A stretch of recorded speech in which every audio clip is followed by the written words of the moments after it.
Hello everyone and welcome to another episode here on the channel. Today we're gonna do a really different video from what I've done until now because I'm gonna talk about my favorite TV show of all time.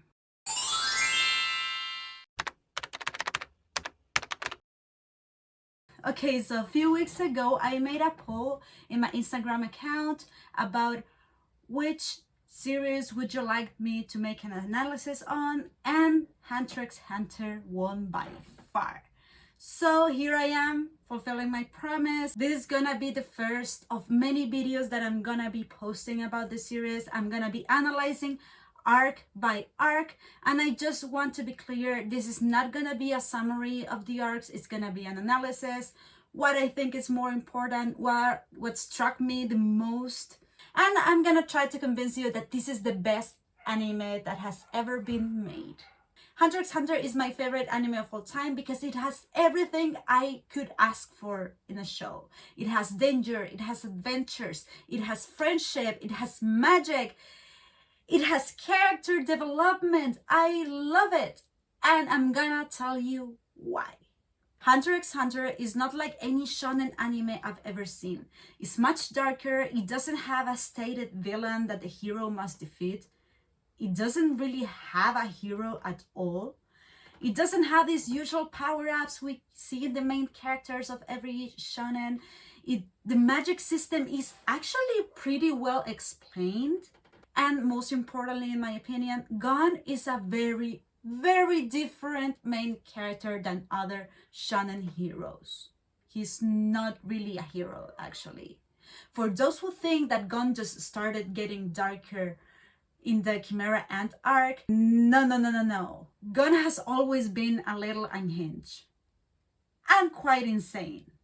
But let's start from the beginning. We start off with Gon going to the Hunter exam to begin his journey looking for his dad and discovering what was so cool about being a hunter that his dad decided to abandon him. It's a really weird thing because Gon doesn't really blame his dad for abandoning him. He kind of justificates him, but maybe you could think because he's a kid and he just sees things simpler than adults.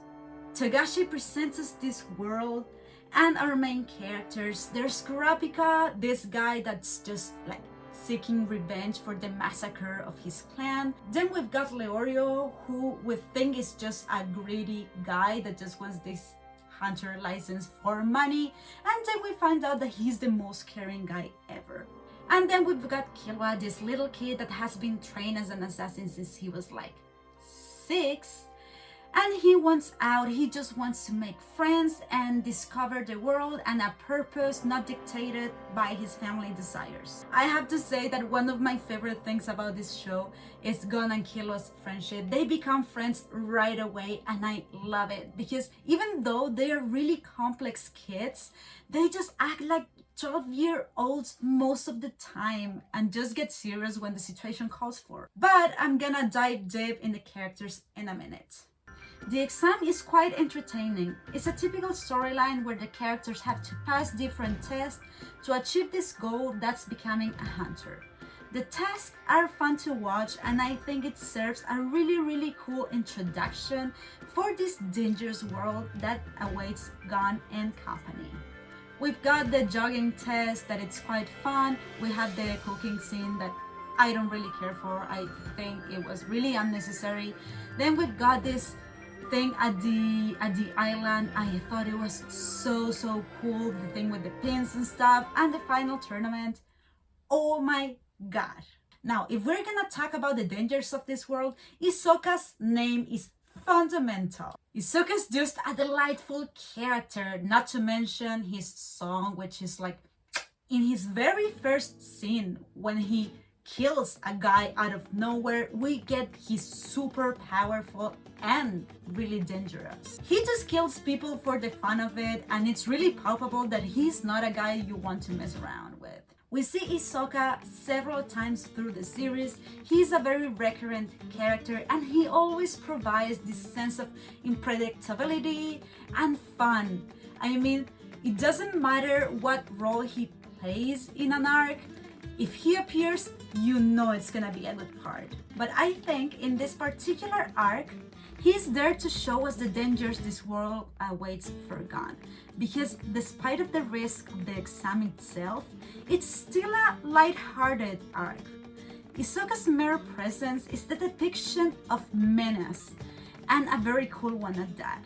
His bloodlust is shown as both scary and creepy in the very Hisoka pervert-like way. You know what I mean. But at the same time, he also becomes one of the reasons Gon was to get stronger after that spectacular punch in the face. Now, this manga and anime is tremendously focused on characters, and I personally think they are the main reason why this show is such a masterpiece. So we're gonna concentrate on the core four, and we're gonna analyze them, how they act in this arc, and how they set us up for what is to come later in the series. So let's start with Kurapika. He is presented as a really quiet, clever, and logic guy. He knows exactly what he wants, and nobody's gonna stop it until he gets it. One of the most interesting things about guys like Kurapika or even Killua is that in this world, nothing's gonna stop our characters, which are supposed to be the good guys, to get murderous if the situation calls for it. Because morality in this show is a very ambiguous thing. When we see Kurapika going berserk in the second task, when he had to fight the criminal and he made him think that he was part of the Genei Ryodan, or the Phantom Troop if you prefer to call it that, you don't even question it for a moment. Of course he has to kill them all.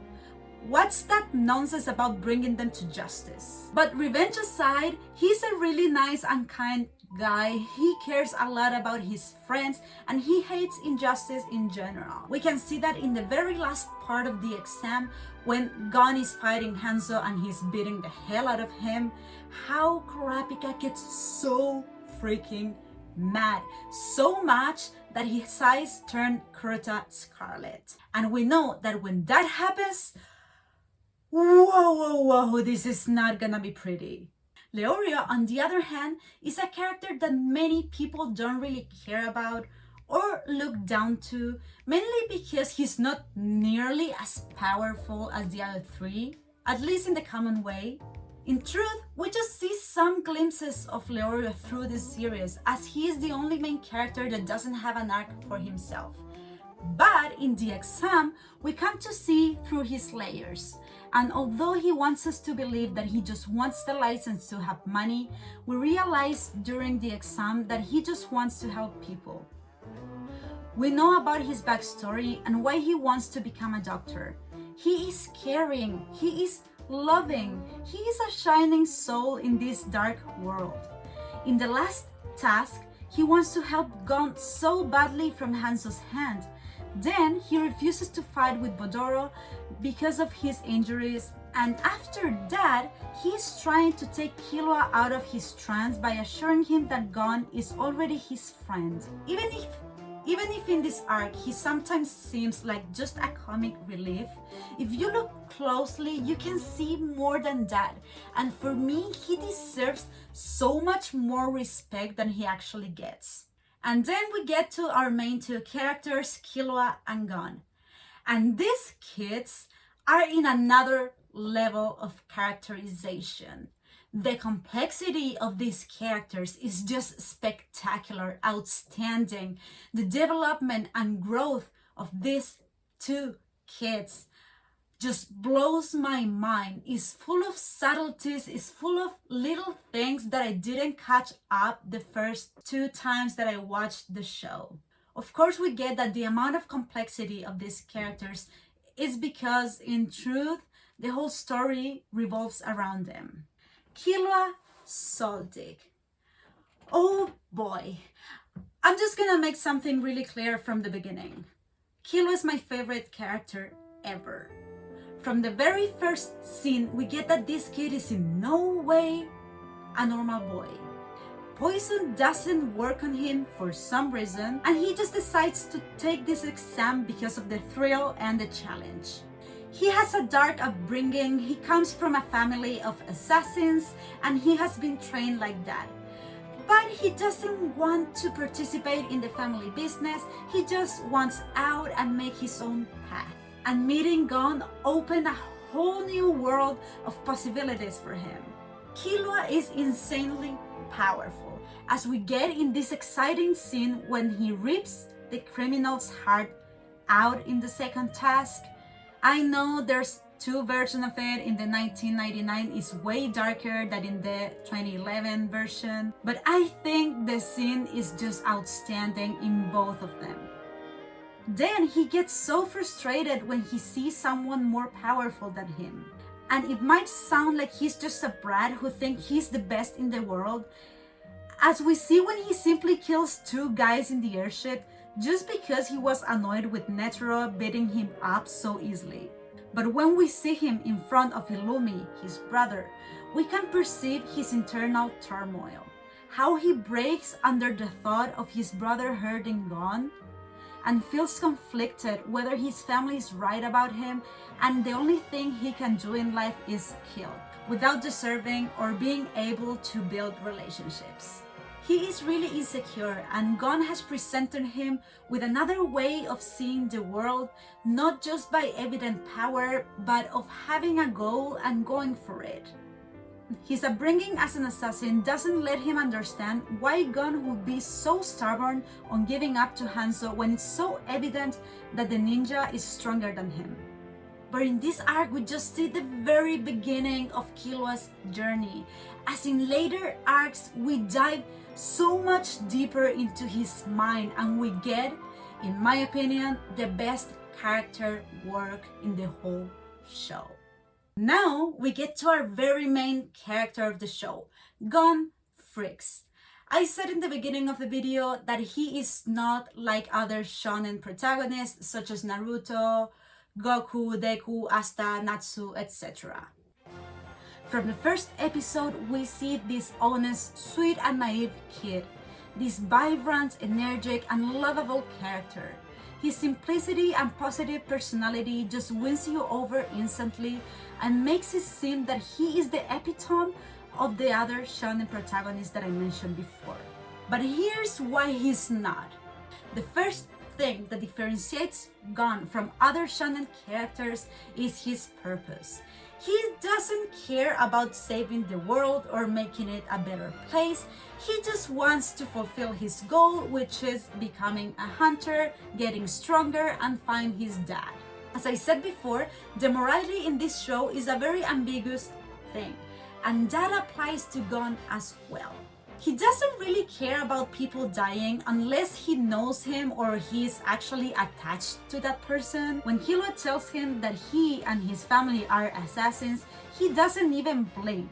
Furthermore, when he tries to take the pin from Hisoka, he just uses Hisoka's bloodlust to his advantage and waits until Hisoka's killing this random guy with bird face to take it. You think that the fact that he was using someone else's life to get what he wanted crossed his mind for a second? I don't think so. Even though we see Gon as this really nice and cute kid from the beginning, he is super flawed. He is insane. And that's exactly what makes him so unique and interesting. Because he doesn't throw himself in danger for others' safety. He just does it for the challenge and to get stronger. We see it at his fight with Hanzo, and we keep seeing it getting deeper and deeper, and this insanity growing so much more as the series go forward. Overall, the Hunter's Exams arc sets like a really good introduction. The ending is fantastic. It's unexpected, it raises the stakes, and it sets us up neatly for what's to come. For one, Gon wants to give Hisoka back his pin, so he has to become stronger. So we're in for more fights. And on the other hand, we have to go to the Soldex family house to save Killua from his family and from himself, because he went there totally broken thanks to Illumi, who's a freaking psycho. I'm sorry, I don't handle Killua's suffering very well. Anyway, it was a lot of fun watching this deadly game and picking up on some stuff like Nen being used from the very beginning without us noticing, or Netra's presentation, which tells us like this guy is crazy powerful and we're gonna see how strong he is at some point in the series. I tried to be as concise as I could. I'm sorry if I wasn't, but there were so many things I wanted to talk about, and I am sure I left out a bunch of stuff and topics as well. So I would love to chat with you about it in the comments. Tell me what you think, what are your feelings toward the series and towards the arc in particular, if you agree with me in some points, or if you think I'm talking nonsense. I will be filming Soldik's family arc next, so if you want to stay tuned, ring the bell and click on the subscribe button. Thank you guys and see you soon.